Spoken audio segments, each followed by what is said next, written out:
नमस्कार, मैं इस समय हूँ राजस्थान के भीलवाड़ा जिले में। भीलवाड़ा जिले में कोटड़ी कस्बा है, जहाँ पर है श्री चार भुजा नाथ जी का मंदिर। मंदिर बहुत प्राचीन है, यानी मंदिर की जो मूर्ति है वो बहुत ही प्राचीन है। तकरीबन 400-500 साल पहले ऐसी मान्यता है। यहाँ के मुख्य पुजारी जी से हमने पूछा तो उन्होंने बताया कि किसी खेत के अंदर ये मूर्ति मिली थी तत्कालीन ठाकुर साहब को, और ठाकुर साहब ने ये मूर्ति यहाँ ला करके गढ़ में स्थापित की थी। इसीलिए इनको गढ़ माईलाल ठाकुर साहब भी कहते हैं, ठाकुर जी भी कहते हैं, और इनको कोटड़ी श्याम जी के नाम से भी जाना जाता है। झलझूली जो 11 आती है भादवे के महीने में, यहाँ पर विश्व प्रसिद्ध मेला लगता है, जिसमें अपने राजस्थान के ही नहीं हिंदुस्तान के कोने कोने से भक्तजन आते हैं और श्याम जी को विहार कराते हैं। यहाँ के जो पास के तालाब है वहाँ इनको स्नान कराया जाता है, वहाँ तक ले जाया जाता है। कोटड़ी श्याम जी की जो मूर्ति है वो बहुत प्राचीन है, भूरे रंग के पत्थर की है, लेकिन इसके जैसे इत्र का छिड़काव करते हैं इसका रंग बदल करके काला हो जाता है। बिल्कुल बहुत ही सुंदर मनोरम मूर्ति है, और ऐसा कहा जाता है कि ये खंडित है। एक हाथ जो है भुजा है, इनकी खंडित भुजा है, और एक बार यहाँ के पंडितों ने जैसे खंडित मूर्ति को ले जाकर के गंगा जी में प्रवाहित करवा दिया था, लेकिन वहां ठाकुर जी वापस उनके सपने में आए और उस मूर्ति को पंडितों ने वापस जाकर के गंगा जी में जहां बहाया था वहीं पे मिल गई और ला करके वापस स्थापित किया और सोने का हाथ लगाया गया। बहुत अच्छी मान्यता है। यहाँ के व्यापारी वर्ग या यहाँ पर कोई भी अधिकारी या कोई भी आता है, पहले कोटड़ी श्याम जी के दर्शन करना जरूरी हो जाता है, आवश्यक हो जाता है। कोटड़ी श्याम जी की महिमा अपरंपार है और बहुत ही मनोरम सुंदर मूर्ति, जिसका दर्शन हम आपको कराएंगे। मैं सुरेश शर्मा, SSP न्यूज। हमारा प्यारा रंगीला राजस्थान, और वहीं पे है भीलवाड़ा जिला। भीलवाड़ा जिला में जाजपुर विधानसभा क्षेत्र में पड़ता है कोटड़ी तहसील, और कोटड़ी तहसील में है श्री श्याम जी का दरबार, यानी चार भुजा नाथ जी का मंदिर। आज हम आपको दर्शन कराएंगे हमारे प्यारे सांवले सलोने सरकार चार भुजा नाथ जी का, यानी कोटड़ी श्याम का।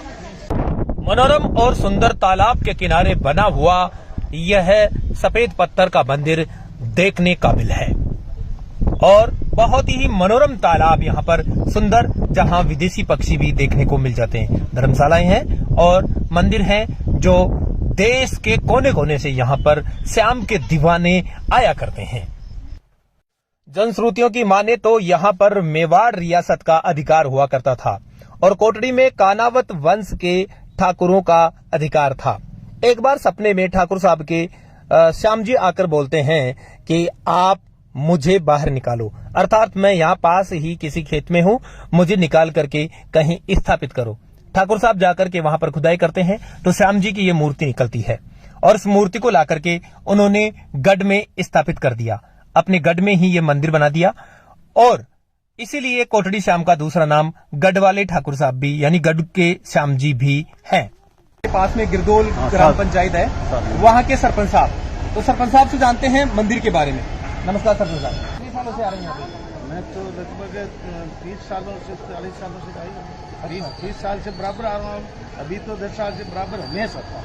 अच्छा, मतलब आप सरपंच साहब बने हैं तो क्या पहले आपने कभी मांगा था यहाँ आकर के मैं सरपंच मांगा तो बन गया मैं। अच्छा। वो मांगा जो बना, सीआर बना, सरपंच बना। अच्छा, जो भी इच्छा, धन मांगा तो धन भी दिया। अच्छा, तो आप ये इसमें ठाकुर जी महाराज का बड़े कृपा मानते हैं? बिल्कुल कृपा है, बड़ी कृपा। जो मुख्यमंत्री तक जहाँ कोई चीज न मिली वह भी इटे मिली यार। जो काम फंस गया कि तो वह भी इसने दिया। अच्छा। भारत देश वैसे चमत्कारों का देश है, और आपको कण कण में यहाँ पे देवी देवता मिल जाएंगे। अभी इस समय हम भीलवाड़ा जिले के कोटड़ी कस्बे में हैं, जहाँ पर है श्री चार भुजा नाथ जी का मंदिर।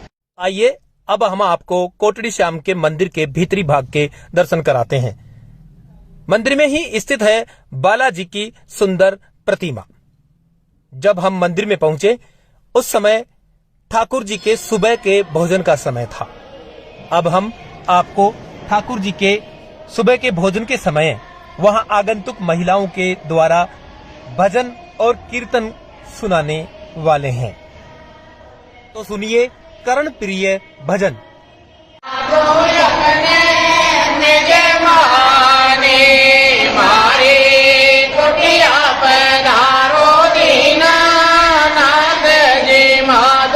अपने निज माने चावल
दिल थाम के बैठिए दोस्तों, क्योंकि अब आप करने वाले हैं सांवले सरकार के मनोरम दर्शन। भक्तों की असीम श्रद्धा के कारण श्याम जी को चांदी एवं सोने के आभूषणों में सजाया जाता है। कितनी मनोरम, कितनी सुंदर प्रतिमा है श्याम प्रभु की। गौर से देखिए, आपको श्याम से स्नेह न हो जाए तो कहना। यूं तो हर किसी का श्याम बाबा के पास जाने का प्रवेश वर्जित है, किंतु हमने पंडित जी से निवेदन किया तो हमें धोती पहना करके अंदर श्याम जी की छवि लेने के लिए, आप लोगों के लिए छवि लेने के लिए उन्होंने हमें इजाजत दी।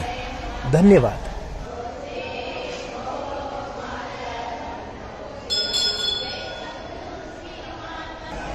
कोटड़ी श्याम जी के यहाँ पर जो दुकानदार हैं, व्यापार मंडल है, व्यापारी लोग हैं, उनकी भी मान्यता है कि वो रोजाना दुकान ओपन करने से पहले, खोलने से पहले ठाकुर जी से एक तरह से इजाजत लेने आते हैं, उनके दर्शन करने आते हैं। आइए यहाँ के एक व्यवसायी से जानते हैं कि क्या मान्यता है।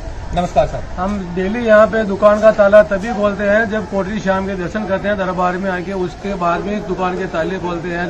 कहीं पे भी गाँव जाते हैं तो पहले कोटड़ी श्याम के दर्शन करने से पहले हम बस में भी नहीं बैठते हैं। इतनी हमारी अटूट श्रद्धा है कोटड़ी श्याम के प्रति। कहीं भी जाते हैं तो हमारे संकट की घड़ी में भगवान चाप जनाथ ने कितनी बार रक्षा की है, करते रहेंगे। ये हमारी अटूट श्रद्धा है कोटड़ी श्याम के प्रति हमारी। शुभ नाम क्या आपका? शुभ नाम मेरा कैलाश सोनी है, कोटड़ी का हूँ, यही है ज्वेलरी का काम मेरे। यहाँ मेरे कोटड़ी में कम से कम 50-60 दुकानें ज्वेलरी की है। हमारी आस पास पड़ोस में सब दुकानें मजरे गाँव ढाणी बहुत लगती है। तो ये आप कोटड़ी श्याम का चमत्कारी मानते हैं? कोटड़ी श्याम का चमत्कारी मानते हैं हम। ये आप क्या करते हैं? मैं बैंक में ऐसे ही मैं नौकरी करता हूँ। आप अपने जीवन के कोई अनुभव ठाकुर जी महाराज से कुछ मांगा हो और कोटड़ी श्याम जी ने? कोटड़ी श्याम से जो भी मांगा वो मुझे समय पर मिला है। और जब भी कोटड़ी आता है हम नौकरी से पहले यहाँ दर्शन करके ही नौकरी जाते हैं। कहाँ पर? यहाँ पे है आपकी ड्यूटी? मेरी ड्यूटी अकोला है, सोयपुर के पास अकोला बैंक ऐसे ही अंदर। अच्छा, आप क्या करते हैं सर? मेरे चंबल प्रोजेक्ट के अंदर ड्यूटी है, जॉब करता हूँ। और जो भी मैं ड्यूटी पे जाने से पहले कोटड़ी श्याम के यहाँ दर्शन करके फिर भी मैं काम पे निकलता हूँ। और जो भी मैं मेरी मन्नतें मांगता हूँ मेरे नाथ कोटड़ी श्याम जी पूरी करते हैं हमेशा।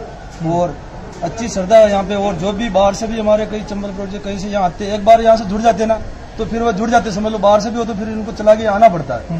ये हमारे यहाँ की खासियत है कोटड़ी श्याम की भी। एक बार यहाँ जुड़ गए ना तो परमानेंटली जुड़ गए।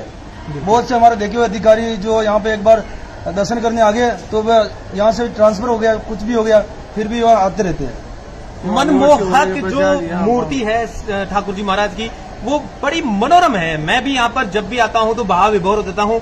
इस बार मैंने सोचा आप लोगों को भी कोटड़ी श्याम जी के दर्शन कराएं। यह है चार भुजा नाथ मंदिर कोटड़ी, भीलवाड़ा। बहुत छप्पन भोग। अब देखिए झलझूलनी ग्यारस का मनोरम दृश्य। यूं तो बाबा के दरबार में हर महीने की अमावस को एक मेला सा लगता है, किंतु भादवे महीने की एकादशी यानी झलझूलनी ग्यारस को बाबा को विहार कराया जाता है और रात भर मेला चलता है। कहते हैं फिक्स समय में मूर्ति अपनी जगह खुद हिलने लग जाती है। उसी समय भक्तजन उसे पालकी में बिठाकर विहार के लिए ले जाते हैं। प्रसाद में बने हुए राजभोग से भला बाबा हमें कैसे वंचित कर सकते थे। पहले पंडित जी ने हमें राजभोग खिलाया और सबसे बड़ी विशेषता है मंदिर का जितने भी चार भुजा की मूर्तियां हैं भारत में जी, वो दान लेते हुए यानी कर मुक्त मूर्तियां हैं। जी। पर ये मूर्ति बाली के वक्त से भी पहले की मानी जाती है, जो दान देते हुए हाथ, इनकी जो हाथ की मुद्रा है वो यूं है, जबकि आप पता लगा ले भारत में जितने भी चतुर्भुज मूर्तियां यूं हैं। अच्छा, इसकी विशेषता ये है, तो इससे सिद्ध होता है कि ये मूर्ति कितनी प्राचीन है।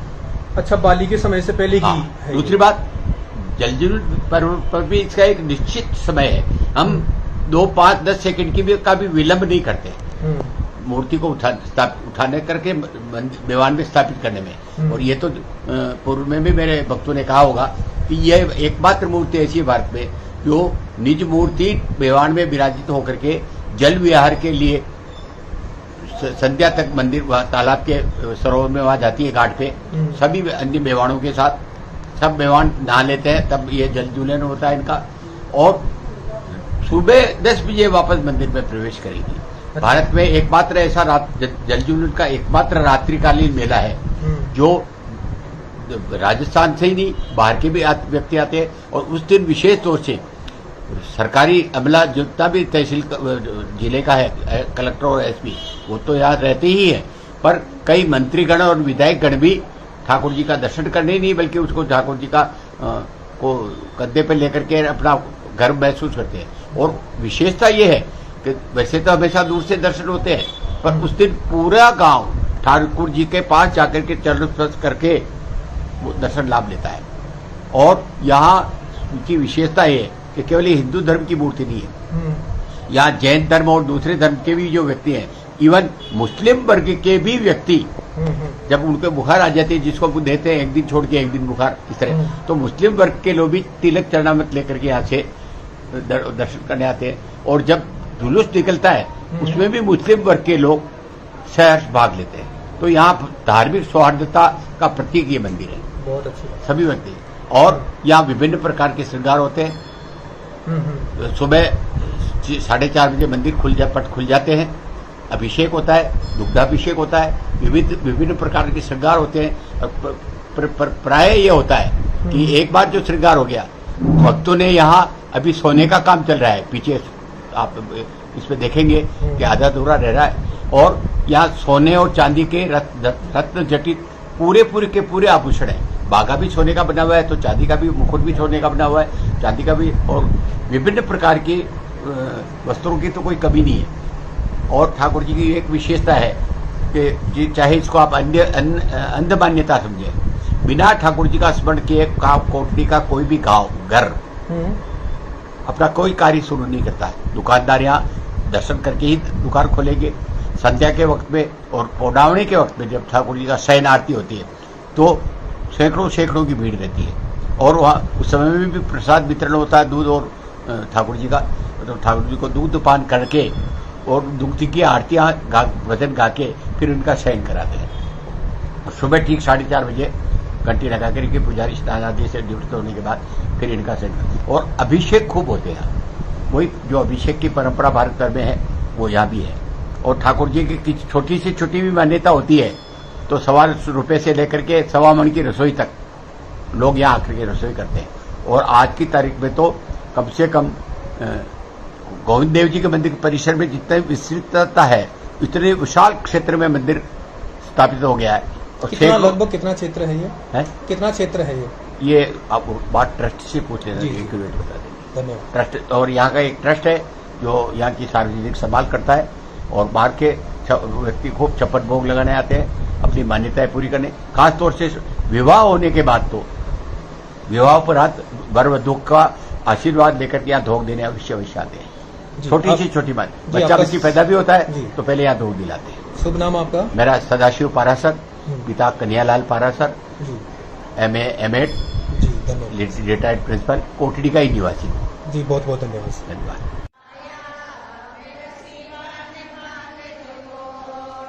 तो भक्तों, जब भी आपको मौका मिले आप भीलवाड़ा के कोटड़ी में एक बार श्याम प्रभु के दर्शन करने जरूर पधारे। आपका दिन शुभ हो। मैं आपका दोस्त सुरेश शर्मा, नमस्कार।